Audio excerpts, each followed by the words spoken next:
Her materials are laid out in front of her. It should be easy to tamper with them, assuming she could be distracted. Probably can't. Suddenly I hear a commotion from the bushes on the other side of the clearing. A girl steps out, clad in strange-looking garb like a travelling dancer. It takes me a few seconds before I realise she looks suspiciously similar to Lamia. However, she seems to have miraculously lost her northern western imperial accent. She looks somewhat different. Who are you? How did you know of this place? Oh dear, I apologise for the intrusion. Are you indeed the Ferran alchemist of whom the others speak so highly of? Why, yes I am, though I'm not sure about the latter part. Whatever is the matter? I have been everywhere, even this town's physician. But all they seem to think I have gone mad. I have nowhere else to turn. She sits down on a tree stump and begins to sob. I have to commend Lamia, though I know they're crocodile tears. Crocodile? I thought the term was crocodile. Oh, right, yeah. No crocodiles in this world. I can't help but be affected. Even outside of Faye, she's an incredible actress. Do not fear, I will not speak of your problem with anyone. Please tell me what has gone wrong. For the longest time, I've been but a humble disciple of the Siva, practiced in the art of ritual dance. A disciple of the Siva? You do realise that is a Ferran tribe, do you not? Well, yes, it is extremely difficult to explain. A short time ago, I was afflicted with a curse of most dreadful proportions. A curse? That is unfortunate to hear, but pray tell, share the details of your malady. Come now, do not be afraid. I was attempting to learn alchemy, but the tome I received was the most foul instrument of practitioner of soul alchemy. Somehow, the formula contained within changed my form into that of a human. Kimka just stands there for a few seconds, fidgeting and trying not to look interested. I know she's dying to find out more, though. Human, you say? That is certainly intriguing. Yes, is my body not utterly hideous? I mean, just look at me. I barely have any hair anymore. I do not even have my horns. I took such good care of them. Lamia gestures to herself, seemingly disgusted, but Kimka seems to have perked up her ears at the suggestion. But worry not, I will solve your malady. Just show me where the tome lies.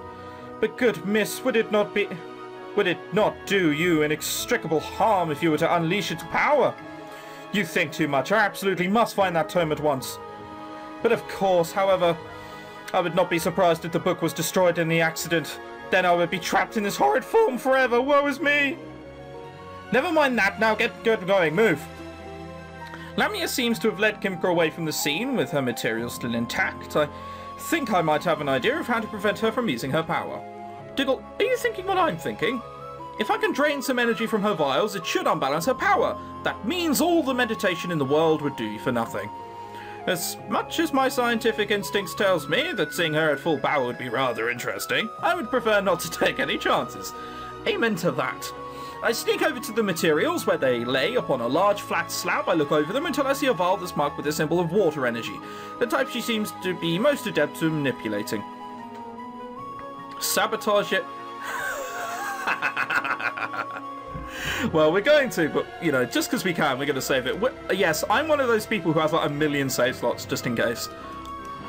Replace it. Why don't we have a little fun instead? Draining its energy is kind of a waste, don't you think? Messing around like that could be dangerous for her. Come on, it'll be fun. All I have to do is swap my vial with hers. When she tries to use one move, another will come out. So if you swap this water vial for a wind one, she tries to shoot it at someone, it'll just be a harmless breeze. Boring. I was thinking of something that packed a little more punch out of fire. You're asking for trouble, Dougal. I'm aware. I'm well aware. Sounds fun, though. What with me being the evil master smiting overlord.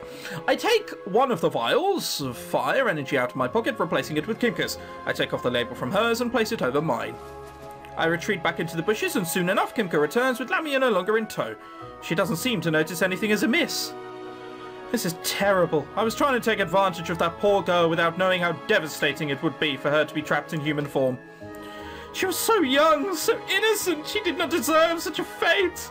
I sneak away from the clearing while Kimka is still teary-eyed. One of them is going to notice me. One of them has to. I decide to head back towards the farm, figuring that Lamia would return there. Oh, Dougal, what took you so long? I never knew you were capable of that. Well, there's more where that came from. As you may have seen, I'm quite a capable actress. Now then, shall we get on with the mission? Oh, what were you thinking of going next? The barracks, of course, alley-oop. What's it going to do with... Make herself, like, religious? This time she has no intention of tricking me into thinking she would be accompanying me. I simply watch her leave, heading to the barracks myself to seek out Barzul. Lamia's hunch was correct. I can see Barzul practicing with his sword in the training yard. He seems to be working up a sweat, whacking the straw targets with the huge weapon. I found a safe spot behind one of the walls and observed the proceedings. I really have no idea how Lamia is planning to win him over with that nice girl act, at least until I see a mysterious-looking guard walk up to him. Sir Barzul, sir. Jeez. Well, he can't turn one of these things down, although her waist appears to have got a lot smaller. I'm not saying that's impossible, but you probably would have trouble eating if it were that thin. Ah, Christ, I've got to do the Barzul voice now. Oh, no. Come on. ChrisTenarium, get your voice in tune. Blimey, you scared the spit out of me. Barzul turns around and staggers backwards, even more surprised. Since when did the town guard start accepting women as volunteers? Torrin decided that it was perhaps time for an equal opportunity policy. Sir, do you have a problem with that, sir? Oh, no, of course not. But what do you want from me? I'm here to tell you that Torrin has challenged you to a fight, sir. What? There must be some mistake. He wasn't planning anything for today. Go back and ask him on the double. Yes, sir, I will, sir. She's going to come back seconds later. Lamia begins to walk in my direction, and I pop out from behind the wall, waving her. She notices me and walks over, looking a bit concerned. Psst, Diggle, what sounds like something Torrin would say? Your fighting skills are weak. Battle to the death. What's our chaos? Only 60. Battle to the death. He'd probably say he wanted a battle to the death. After all, Torrin told me the same thing. Isn't that a tad drastic? Oh well, as long as it makes sense, I suppose. After waiting a little while, Lamia walks back in Barzul's direction and tells him exactly what I suggested. Bloody hell. I told him that fights weren't allowed while I was practicing to slay the monster. And right after he fought Dougal, no less. Torrin also informed me that he believed you were a little sissy. Sir! What? I'll show that blithering idiot who's a real sissy around here. I didn't care about the monster anymore. Sucker. What am I going to do? Don't tell me you told that to Torrin too. But of course, let's hope he's tired enough from this fight that he won't be able to use his full power. I suppose that... We're not going to switch vials. Oh, well, I suppose he doesn't use them. I suppose that only leaves Zoltan, then he'll be enough tough nut to crack. I was thinking that. How are you going to do it with him?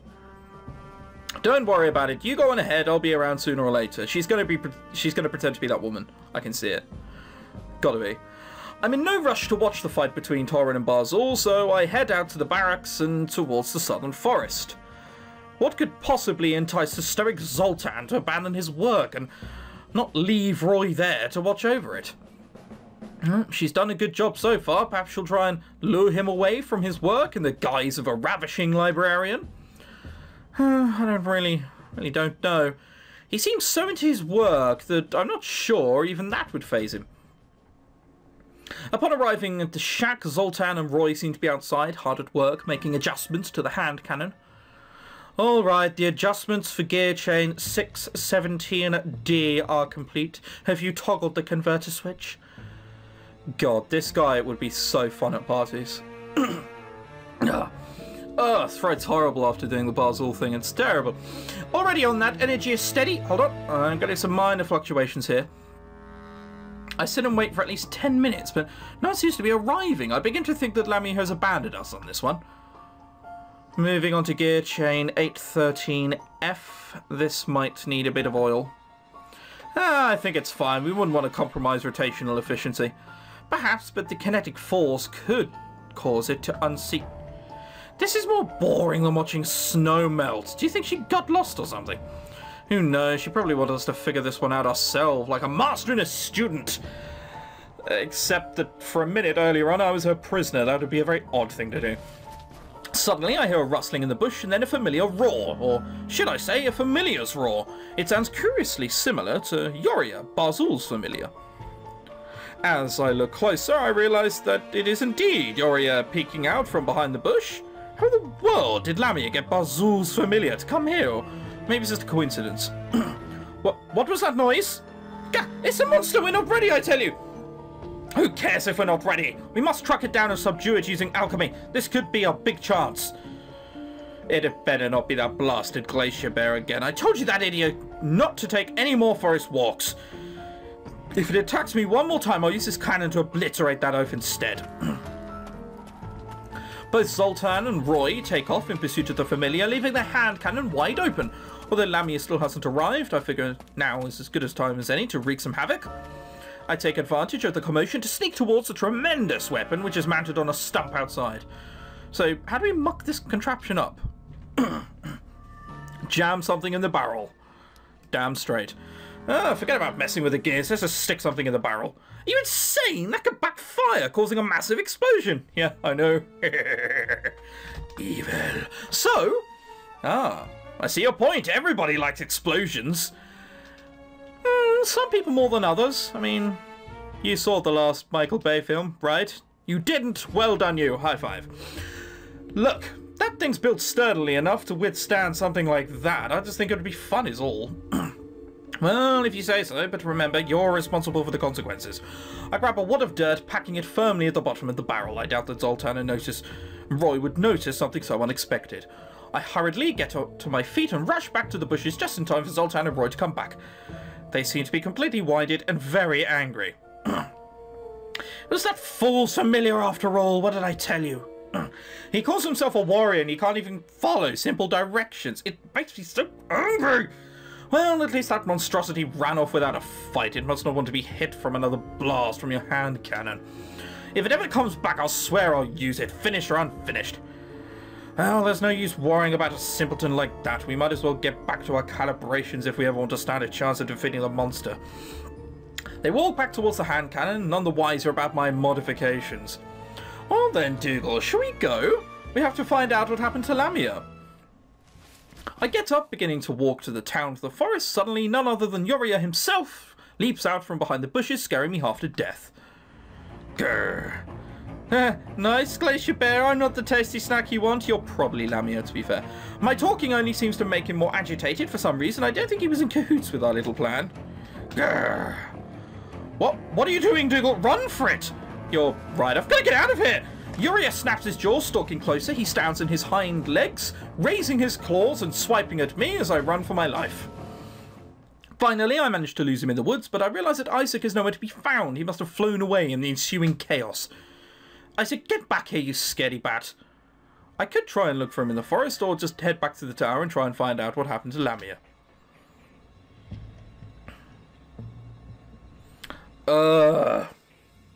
Alright, save again. And then look for Isaac. What was the oldest one of these two? This one is. Pa-bam, pa-bam. Return. Look for Isaac. I think I'll look around just in case he didn't get lost in the forest. I'll have to keep a low profile though. Who knows if that glacier bear is still around. After a few minutes of searching, I still come up with nothing. He probably already left for the inn. Just then, I see a white shape through the trees. It's Yoria again, but this time he seems to be resting against a tree. Wait, that's not right. I sneak closer, hiding behind another tree as I observe the familiar's strange behaviour. What a pain in the imperial butt. It can talk? Okay, he's gone. It should be safe now. The familiar tears off its head, revealing a woman's face underneath the snarling maw. Sighing, she wipes the sweat from her brow with one of her paws. If Dougal saw me like this. Well, that's enough embarrassment for one day. I stand there at a loss for words. It looks like Lamia was true to her word after all. Now, I remember why I hate using this thing, all this wool. It's like one of those old Gram sweaters, but worse. I need a wash. She walks off towards the tower. I figure I'd better wait a little while before I try to follow. So that was the best thing to do. I'm not going to even go back and try it. That was the best thing to do. Entering the tower's metal doors, I find Lamia sitting on the floor by the elevator. She seems completely drenched in sweat and holding a towel. What happened? Oh, I'm sorry, I got held up. I was going to distract Zoltan, but then Yoria showed up. You see, I had to run for my life. Run for your... Oh, right, of course you did. Dougal, why are you staring at me like that? Oh, nothing. It just looks like you... Barely. Made it. Get wrecked. You didn't see anything out of the ordinary, did you? No, can't say I did. What was I supposed to be looking for? You know, anything strange? You know, I was wondering, what disguise were you going to use? That's classified. Shouldn't you be leaving now? What's the rush? I'll go find something to do. What's the rush? What's the big hurry? Perhaps I was being a bit rushed to calling you to leave. Why don't we go upstairs? That's a horrific answer. Whoa, whoa. Trap, mate, trap. Lamia and I climb on the lift, headed to the tower's second floor. Well, this choice of attire won't do at all. How about something a little more liberating? Lamia walks over to the bed, shedding her clothing in a prompt fashion. I can't help but find myself doing the same.